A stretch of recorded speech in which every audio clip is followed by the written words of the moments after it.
Good evening and welcome to the Twinsburg Government Center for the Caucus meeting on June 25th. Shannon, would you call the roll, please? Mr. Fury? Here. Mr. Post? Here. Mrs. Labby? Here. Mrs. Walker? Present. Mr. Bonacci? Here. Mr. Barr? Mr. Bellin?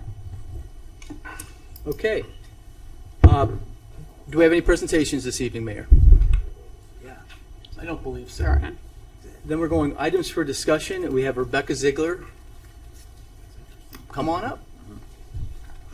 Good. Gotta get into that. Good evening. So I just wanted to let you all know that. Rebecca, could you pull it down a little bit? Thank you. Is that better? Okay. Yes. Just wanted to let you all know. So we are part of Summit County's intergovernmental agreement. It's a revenue sharing agreement. There we go. It's a revenue sharing agreement. Different municipalities that are inside of Summit County have signed up for this agreement. It started in 2008. We've been a part of it since its inception. It is time. There have been a few communities, Hudson, ourselves, that have wanted to review it. We signed it back in 2017, and typically you re-sign it through council legislation to re-up or renew the agreement to be part of this revenue sharing agreement. We haven't reviewed it since 2017 because nothing to the agreement has changed. I had asked, along with my counterpart in Hudson, to have them review it just because times have changed, work from home, COVID, revenue sharing agreements with different municipalities. It looks very different. I also just wanted, I've been here for 2 years. I personally had not signed it.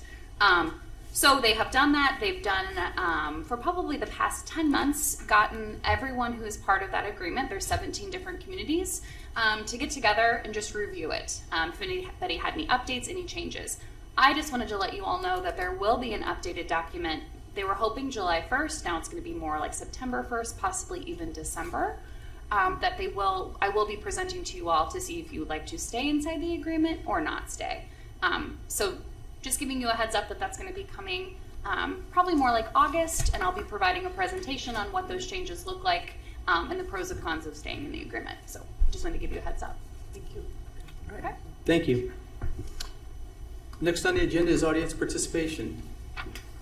First, we have Colleen Rubin.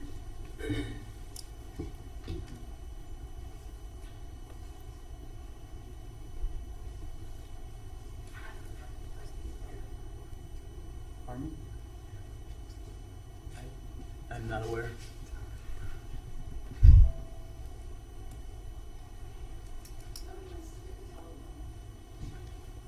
Good evening. Good evening.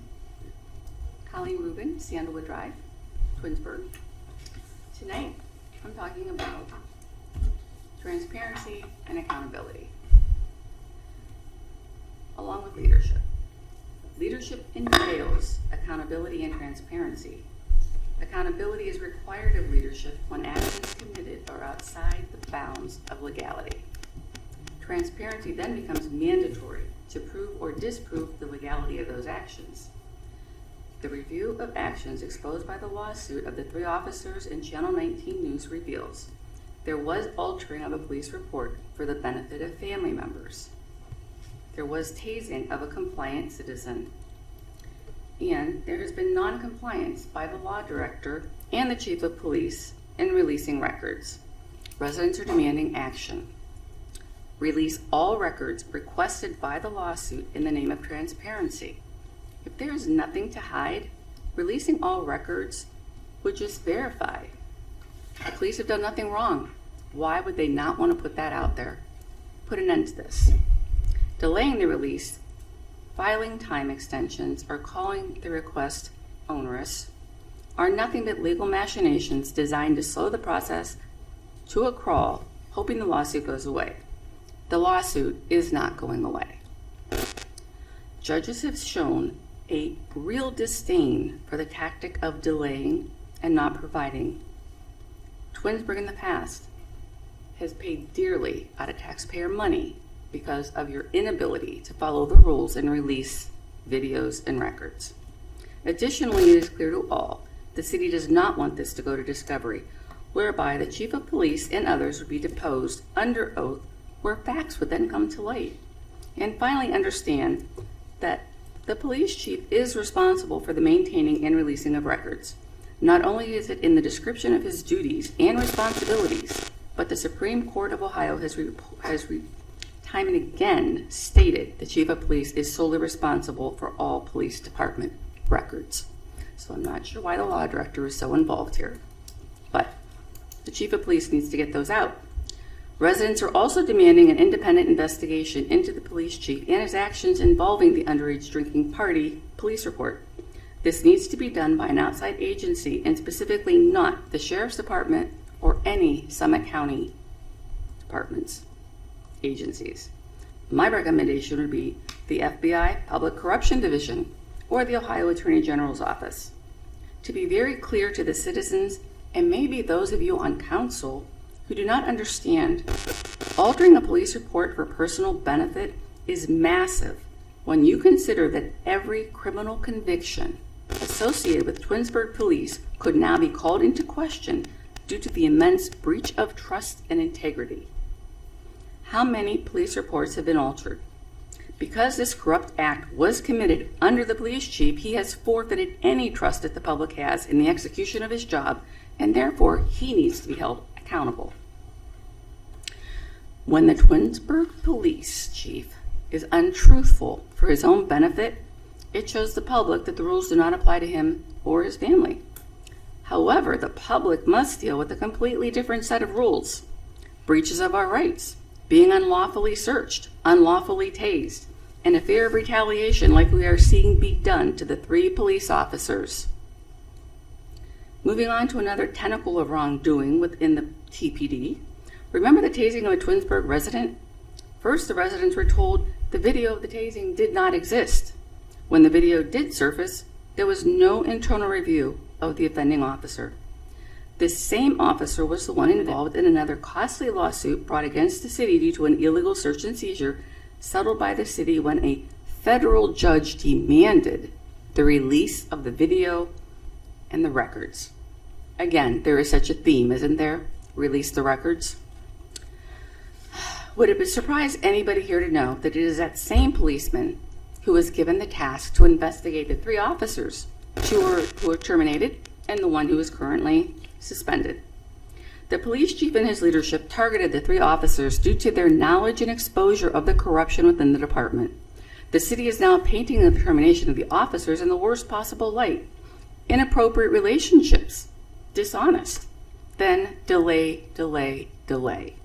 Obviously, the reporting confirms the existence of the videos, confirms the corruption and the culture claimed in the lawsuit, and the city has not produced any evidence or records disputing anything in that lawsuit.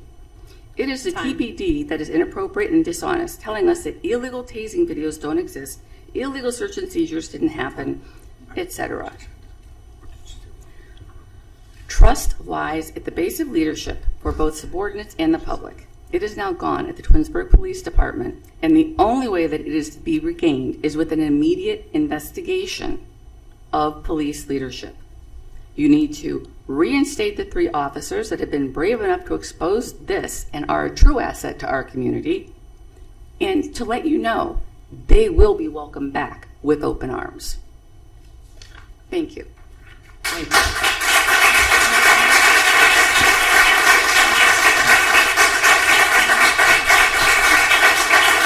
Next we have Lynn Clark. Shannon, who's next on the roster? Next we have Lynn Clark. Is there no response to that? No. No, this is Caucus. They could respond. They choose not. You're choosing not. Yes. Yes.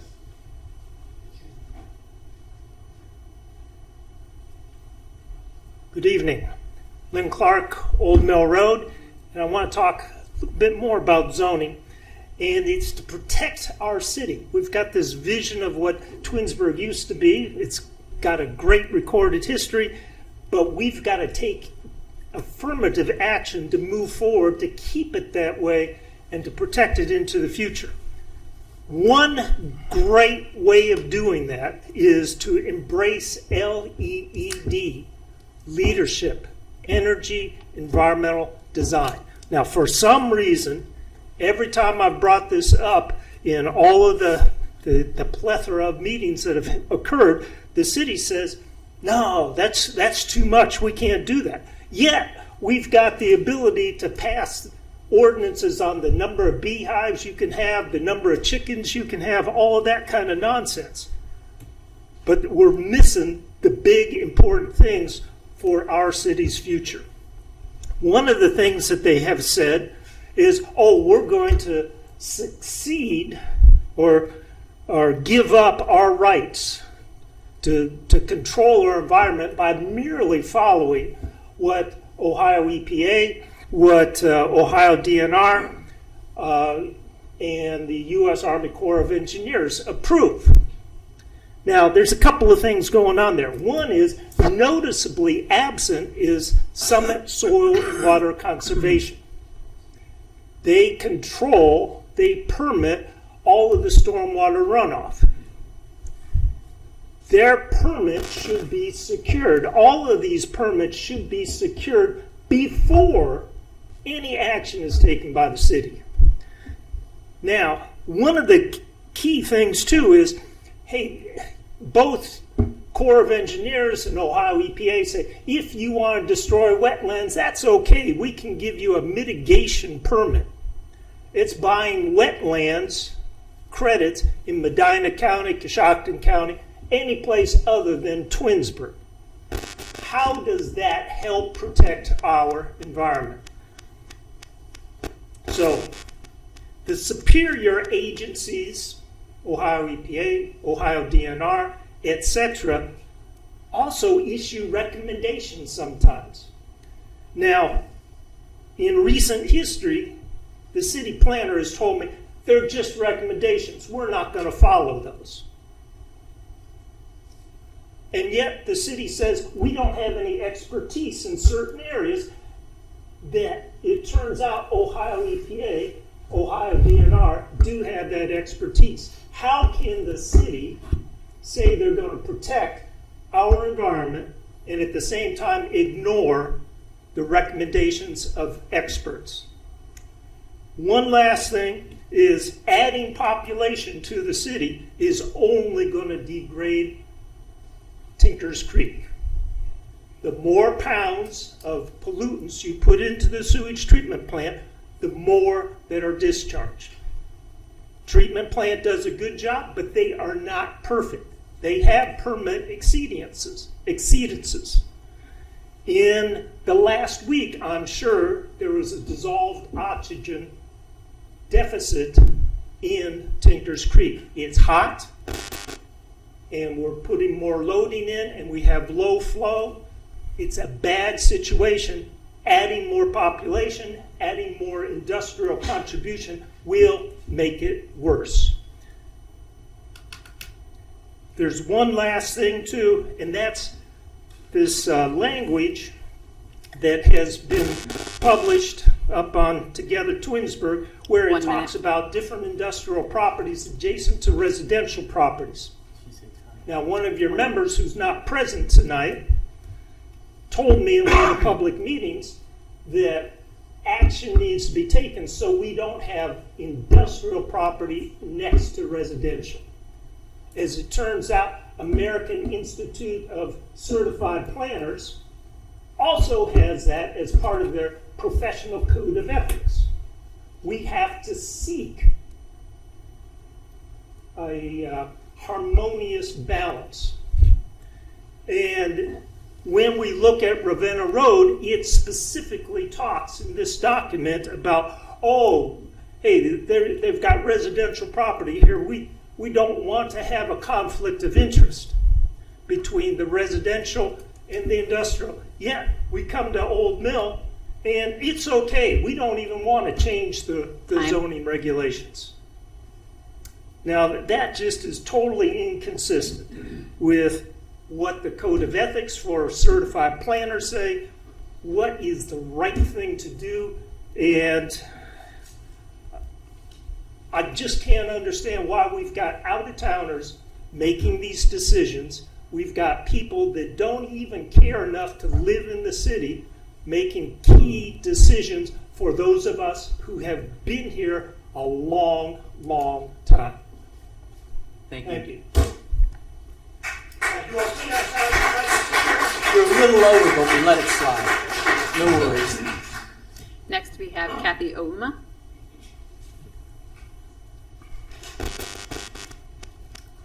First of all, I want to thank you for being receptive to change and listening. On our community, first of all, Kathy Ouma, 1668 Bridget Lane.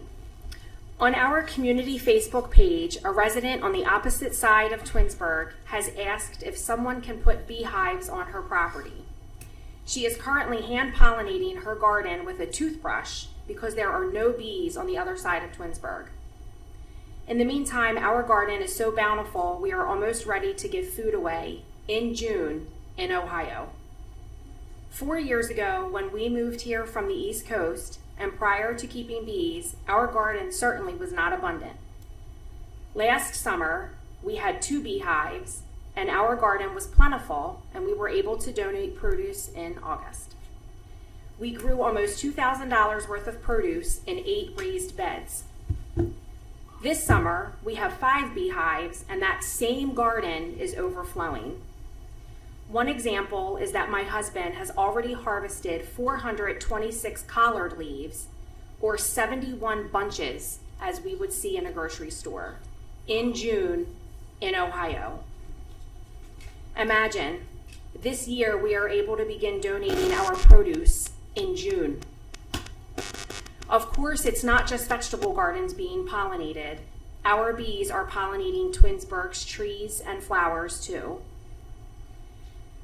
At the last public hearing, I proposed that Twinsburg mimic the Cleveland bee ordinance, which is 1 hive per 2,500 square feet. I understand the council has counter-suggested to 1 hive 3,000 square feet. I am interested to know the logic behind that decision. Cleveland is a city with smaller parcels of land, yet allows for more beehives per square foot. I am concerned that a fear-based decision is being made to lessen the amount Twinsburg beekeepers can have. In Twinsburg, we have larger parcels of land and neighbors are farther apart. Why can't we adopt Cleveland's bee ordinance? I do not believe there should be a max amount of beehives beyond 1 per 2,500 square feet per lot of residential land. Since most lots in Twinsburg are residential, sticking to the suggestion of 1 hive per 2,500 square feet, regardless of the size of the residential lot, seems like a very good ordinance. Of course, if there is a residence that has 10 acres of land and they opt for the maximum number of beehives at 1 hive per 2,500 square feet, it should still be allowable. While they could have a lot of beehives, 10 acres is a lot of residential land. I imagine most residential lots in Twinsburg are around a ½ acre, and with 1 hive per 2,500 square feet, this would allow for 6 or 7 hives. Consider this for a moment. Think of the Twinsburg Community Garden. Add 1 hive per 2,500 square feet on this larger lot, and these gardens of the Twinsburg residents would absolutely flourish. In order to avoid fear-based decisions, let me provide a few bulleted reminders. Honeybees are not interested in us. They are born to forage, they live to pollinate, and then they die. 1/3 of the world's food production depends on honeybees. Bees are critical for a strong food system, economic security, and environmental resiliency. Fear of these pollinators is often rooted in misinformation. To conclude, I propose that there not be a maximum amount of allowable beehives beyond 1 hive per 2,500 square feet. Thank you for allowing me to share how we in Twinsburg are benefiting from bees. Thank you.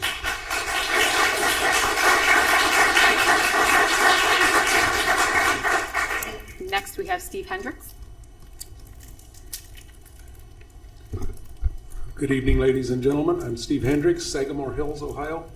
I used to have bees up across the road from Liberty Park. I first got involved in beekeeping in 1969. I got back into beekeeping. I was working at the time for the Portage County Bee Inspector. I returned to beekeeping in 2013 because our fruit trees were not getting pollinated, and I knew how to fix that, and we fixed that. I currently run 6 apiaries in northwestern Summit County. with a total of 36 hives, and in fact I hauled 1,200 pounds of supers over to Ravenna today to be extracted. That's about a third of my total for this year. I've harvested, averaged a bit over 1,000 pounds a year for the last 5 years. If you choose to put restrictions on them, which I know is your prerogative because beekeeping is defined under Ohio law as an agricultural pursuit, like raising chickens, it can be very compatible with a residential area. One of the things that's good practice for a beekeeper is simply to face the entrances away from the nearest property line. Okay? If you walk up to any of my beehives 15 feet away, unless you get in their direct path when they're really roaring to go and go get the honey, you're fine. You can walk up, in fact, you can usually walk up behind the hive with no problem at all. This time of year, they are busy and they really go, and if they run into you, their natural response is going to be to swat at them. Well, who started the aggression there? That's where you get stung. So that would be one suggestion for a restriction that makes it good neighbors. Now, beekeepers in general are good neighbors. The beekeepers that I have dealt with in Summit County are wonderful people. I would love to have them around. I'd love to have them as neighbors. A limitation on the total number of hives on the lot, the beekeeper is going to enforce that. There's not enough forage for 100 hives on a half-acre lot. They go up to about a mile typically to go foraging for their nectar. If you choose to place a limitation based on acreage, whatever the limitation is, I strongly recommend that you include a provision for an emergency exceedance of that by 50 to 100%, because if I can't split a hive because I'm limited by my number of hives, that hive's going to swarm. And now it's not a managed hive, it's a bee tree, or it's in your siding.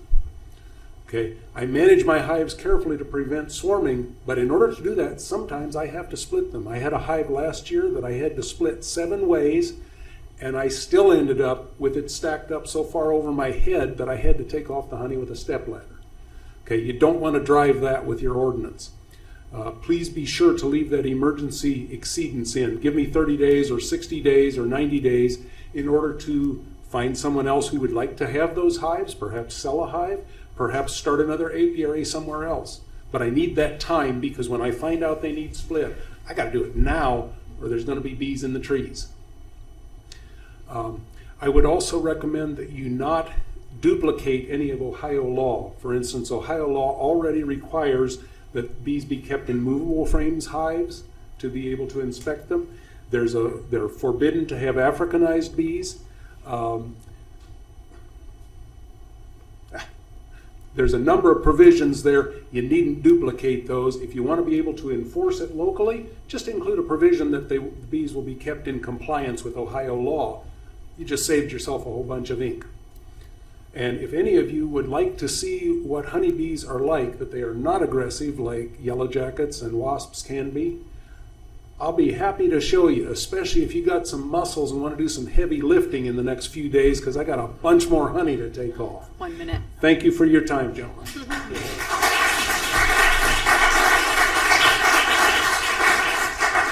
Next we have Robert Najjar. Najjar, sorry. Thank you.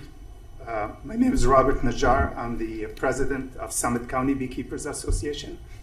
We have 225 beekeepers in Summit County. I mentor about 12 of them. I live in Richfield.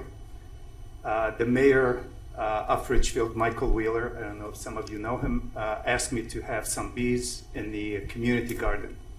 And so I started my apiary there with 4 hives, and now I have about 8. And it's specifically because of the reason that Steve explained. Bees have to be managed properly, and if you manage them properly, you don't allow them to swarm. You do split them, and that's what we call artificial swarming. So a colony is if you wish, it's one body, one entity. It's a superorganism. In each cell, a bee is all working for the well-being of this colony. Their number one priority is to protect the queen and to reproduce once a year, and that's typically in the spring. A reproduction of a colony would be where the queen takes half the hive, half the honey, and they go to a neighboring tree, We call it swarming. And they sit there, and the queen will send scouts to various areas, and they go and they find this bee found a cavity this big, so she comes back and does the wiggle dance.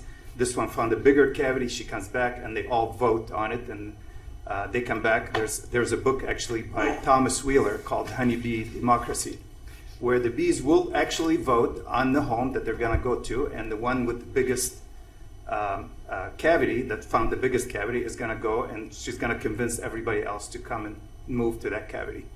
And that's how we end up with bees and behind our siding, maybe in the roof, maybe in a cavity in a tree. And so a responsible beekeeper, their number one priority is to prevent swarming.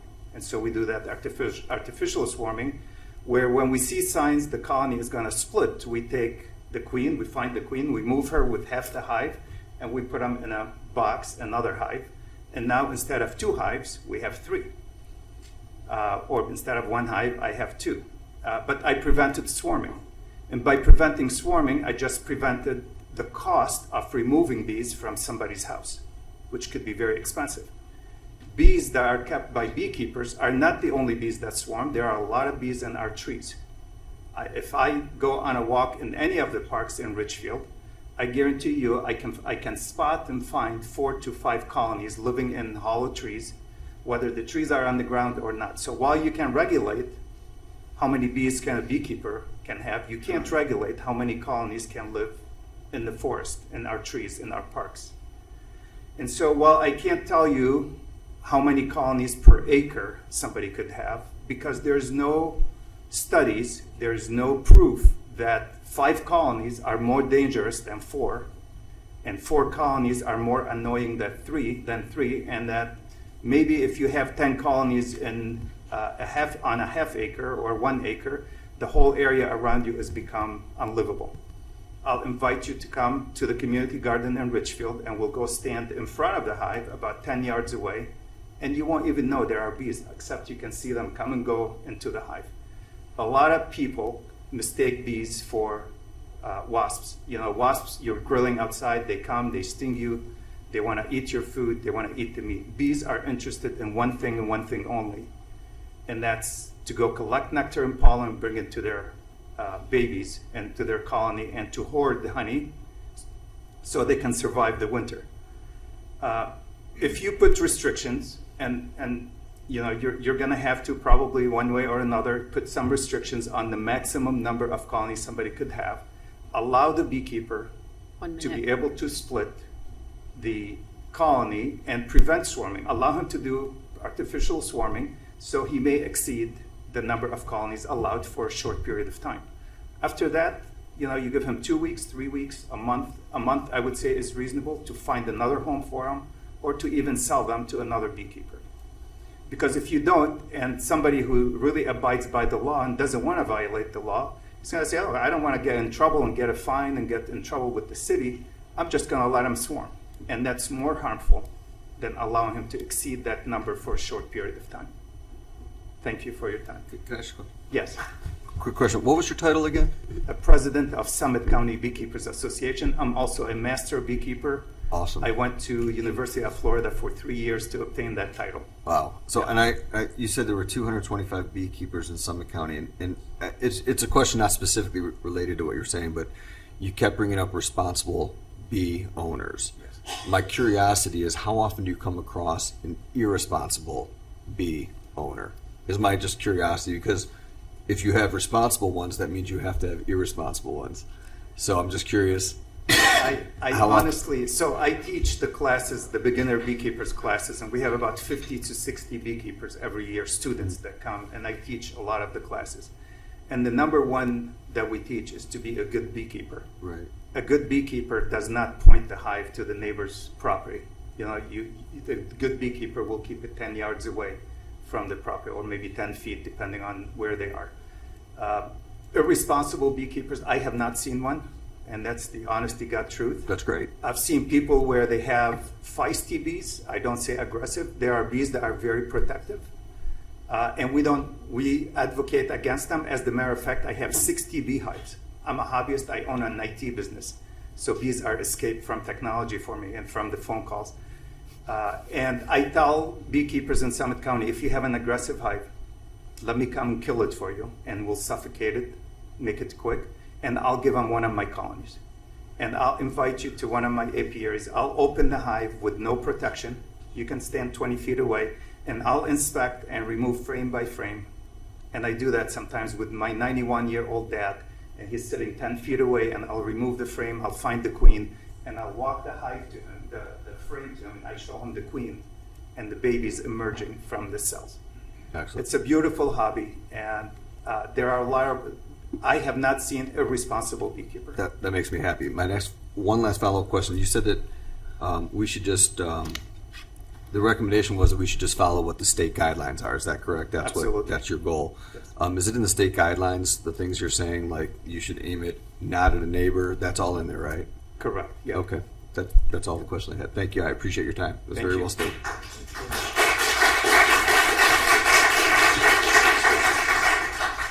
And last we have Randy Kratz. My name's Randy Katz. I'm the Summit County Apiary Inspector.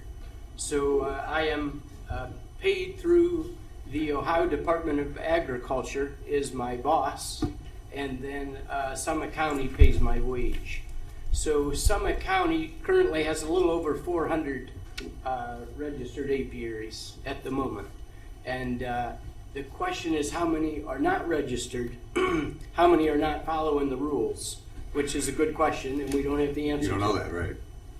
So the people that Robert sees, I'm the vice president of the Summit County Beekeepers. People that we see are usually following the rules, and it's in their best interest to, they want their colonies to thrive. So they come to me when I do an inspection, we open up the hive, we look for foul brood, sickness, disease. And if there's disease, we make recommendations to fix it. And there's also I can take a swab and send it to a lab in Atlanta, and they'll test it and determine what other kind of disease it could be if I'm unable to diagnose it. And also we give them tips and tricks to embellish the bees. If they're not doing well, we can feed them, make recommendations. You feed them sugar water that they can absorb and reutilize. So the Ohio Department of Agriculture has BMPs, is the Beekeeping Best Management Practices, and that's where you want to look for the laws that you're discussing.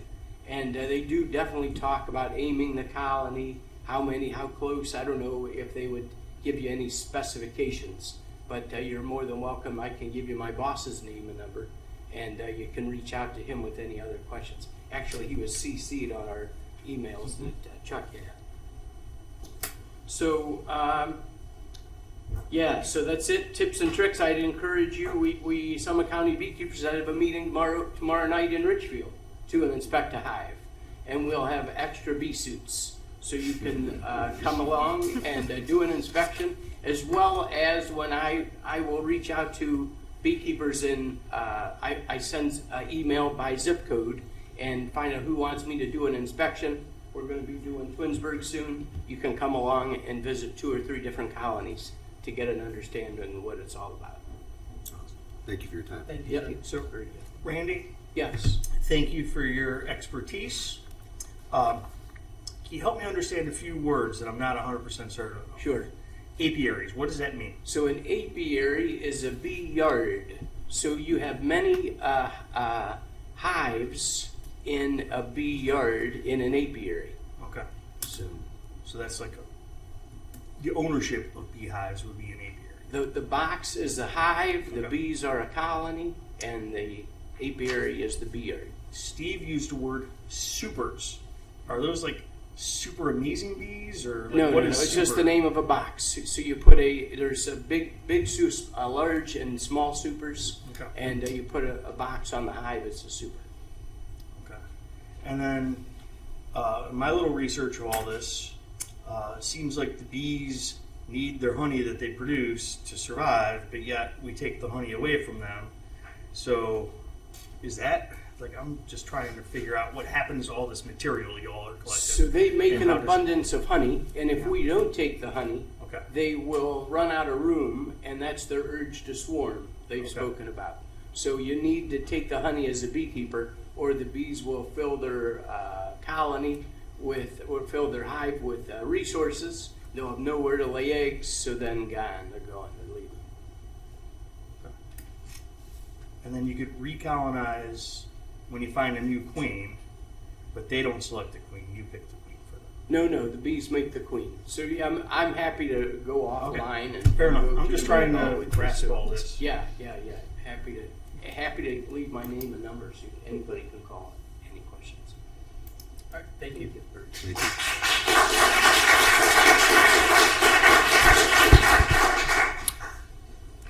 That's all we have this evening. Thank you. Next on the agenda is pending. There's been a word, fear of bees. So I want to give some perspective to the fear of bees. September of 2011, I'm at a baseball game in downtown Cleveland. Jim Tomey comes back. I'm excited to be at the ball game. I get a call from my dad because my wife's in the ER. See, what happened was she got stung leaving the grocery store. I don't know what the heck stung her. So then we do all this allergy testing nonsense, right? Because she ended up in the ER. She was anaphylactic, emergent situation. I had to leave a ball game to make sure my wife was healthy. That's a tough choice to make when it's the first inning of a sellout game and you're trying to get out of the damn ballpark. It's hard when you're going against traffic. Okay? So what I'm trying to say is we went through this whole process with my wife for allergy treatments. And the allergy treatment is don't leave the house without your EpiPen. So I don't necessarily think that it's fear-based. I think it's a reality. If there's a lot of things, like a school district probably wouldn't allow a beehive on a school property because they're worried about the allergies. And what you have is you have multiple concerns. And we have hobbies and interest. I shared my hobby for cars with you guys. I shared people I know that have lots of cars. More cars than we could ever fit in any property in Twinsburg. I think what we're trying to find is a balance. What we have now is a set of rules that say none of them could exist. So we have to be mindful of how hard you guys advocate for the bees and what the balance is for the people like my wife that are legitly concerned about their own safety. Because to them, anything that stings is a threat. That's it. Can I reply real quick? Feel free. I just want to acknowledge your reality. I worked in a cardiac cath lab for almost 20 years, and I still work with cardiac stuff. I have seen people go into anaphylaxis. I've seen it from IV contrast, and when it happens fast, and it is scary. So I want to acknowledge your reality. The problem is, I should say the problem, my concern is that, you all are the decision makers, and it's more than a hobby. There's a lot of people that are beekeepers that don't do it for the honey. They do it literally just to be good stewards and have pollinators. So, it's a very expensive. Yeah, I know. I've looked at how much it costs. It's like $250 a box of bees. Right. I've spent thousands of dollars on my equipment. They bring me great joy, and I love that we can feed the community. My husband is a physician, and he works in Euclid on Wednesdays. He takes food into Euclid and feeds that community. So this isn't just about honey. And so, but I want to acknowledge your reality. It is a real fear. I've witnessed it. It's scary. But me having bees and other beekeepers in Twinsburg is not increasing your wife's chance and other people's chance of getting stung. So they react. See, this is where it's not me. Like, I get it. Good luck convincing somebody that has this condition that allowing a threat. It's a real fear. Yeah, it's a real fear. I want to acknowledge the reality. Thanks. I'm coming to your house to look at the bees. I told you I'm not going to wear the suit. I'm just going to wear the veil. Okay. I'd love to have 1 minute, just real quick. Please. Come on. I'll make it quick. The chances are that your wife got stung by something and she wasn't near flowers walking with, barefoot on dandelion. The reality Most is she likely got it was stung. wasp. And that's the problem. We don't understand the difference between wasps and honeybees. Wasps are yellow jackets, all kind of hornets. Those will sting you for no reason. Where a honeybee will only sting you if you go tamper with their hive or you step on them. Well, That's I respect And that. I think that's, our number one priority with Summit County beekeepers is education. And I don't think we do enough for the community, educating the public about honeybees. Because there is a difference. Wasps and yellow jackets are not bees. They look like bees, they fly like bees, but they're not bees, they're wasps. And there's a big difference. They will sting you because they're carnivores, and they would love to have a lick of your blood and leave some poison in there, where a honeybee is only interested in one thing: flowers. Flowers, nectar, and pollen. They don't care about you until you go tamper with their colony. And I think that's on us, and we got to do a lot more educating students in the schools and public places and events, and go talk about honeybees. Thank you. Thank you. Okay, next on the agenda is pending legislation. We're talking about Ordinance 68, 2024. It's an ordinance to amend Part 11 of the Zoning and Development Code. Council's authorized a contract with ZoneCo in February 2023, and since then the company's worked with Rebecca Ziegler, our Economic Development Coordinator, and Lynn Muter to rewrite over 200 pages of a code. Those of you that were here to talk about bees tonight, that's going to be a page in this document that will be at some point put on a ballot for the residents to vote. So we're not going to make a bee law. We're going to put this in the zoning code as part of a comprehensive overview. This will be on its third reading tonight, and typically we pass things on a third reading, but we're still working on this, so we're going to read it a couple more times. And there's a public hearing. We had a public hearing a few weeks ago. Ms. Ziegler has responded on our line, online to all the requests, all the questions, and there's an additional public hearing which will be held on the 7th of July, or 11th of July at 6:30 here. So I don't think there's anything else on I think that's a Thursday, isn't it? Thursday. So it's just a public hearing. There's no other meetings going on. So, all right. Are there any questions on 68, 2020? Sorry. There is a special council meeting following that for a vote. Okay, I don't recall that. I remember we were doing an open thing, but that's fine. Okay, so we were. I don't know that it's still a couple weeks out. So, but I was unaware of that. I knew there was a public hearing. I knew I had a meeting on Tuesday. We're doing this on Thursday. I wasn't aware there was a council meeting attached. Is the council meeting just for the vote? Correct. Only on Of that item. just that item? Correct. Okay. Thank you. Okay. Any other questions? Next, we have Ordinance 70, 2024. This is an ordinance for the annual tax budget for 2025. This will be on its third and final reading. This is our tax budget we have to get into the county. We're going to put it on an emergency because we are going to waive the 30-day waiting period so that the county can accept our numbers immediately. And this is an annual event. The deadline's July 20th. So there'll be no action taken on that other than a reading. Resolution 77, 2024. This is a resolution for consideration to rezone a parcel, 64-00589. It's at the southwest corner of Chamberlain and 82, and it's Rob Benjamin's property. He's asking us to zone this, currently zoned at C2, which is commercial 2, and he would like to, again, go for an R5 cluster home zoning. And this is on its second reading tonight. No action will be taken. And council does in Twinsburg to change zoning. Council puts it on the ballot. Then all 5 wards vote. And if it's properties in your ward, in this case, I believe that's 3. Is that you out there? Okay. If Ward 3 says no and everybody else says yes, Ward 3 wins and it doesn't go in their neighborhood. So it's a unique zoning rule. And just want to make sure that people understand we don't have the ability to change zoning as other cities do. Any zoning changes in Twinsburg have to be put on the ballot and passed in the ward that they reside in, as well as the rest of the city.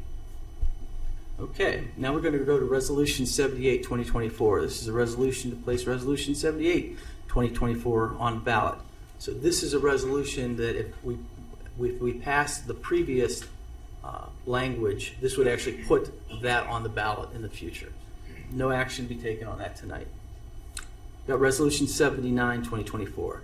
This is another rezoning parcel 64-01824, and it's located at on 91. The property owner would like to see this zoned, let's see, what are we doing here? Resolution to consider to rezone the parcel. Residential development. Okay, I see it now. It's the parking lot. It's the Across parking from lot. Post. Yep. Okay. No action is going to be taken on this tonight. It's only on its second reading after to this evening. Ordinance 82, 2024. This is an ordinance to purchase police radios for Motorola. This would be a financed project over 6 years for all the radios in the police department at a cost of $320,000. This is going to be asked for an emergency. Are there any questions regarding the emergency or the cost of the radios? Thank you. Resolution 83, 2024 is a resolution to accept a grant from the state of Ohio from the Department of Transportation Administration for the purposes of reimbursement for the cost of crosswalk upgrades for Ravenna Road and Chamberlain Road at Route 82 and the grant's $44,370. We're asked to put this on emergency so that we can get the money received in. Thank you, Amy, for getting the grant. Ordinance 84, 2024 is an ordinance to appropriate grant money referenced in 83, 2024. Council is being asked to suspend the rules so they can put the money towards the program. And that's all I have as far as legislation. Does anybody have miscellaneous for council? Okay. We're going to take a 5-minute break. We'll start the council meeting. Actually, we'll take an 8-minute break. We're going to start at 7:55. If you'd like to address council during the regular meeting, there's a sign-up sheet. It's 5 minutes for you, and the clerk will call you after. We'll call a list that after the sign. So, and with that, I'm adjourning the caucus meeting at 7:47. Thank you.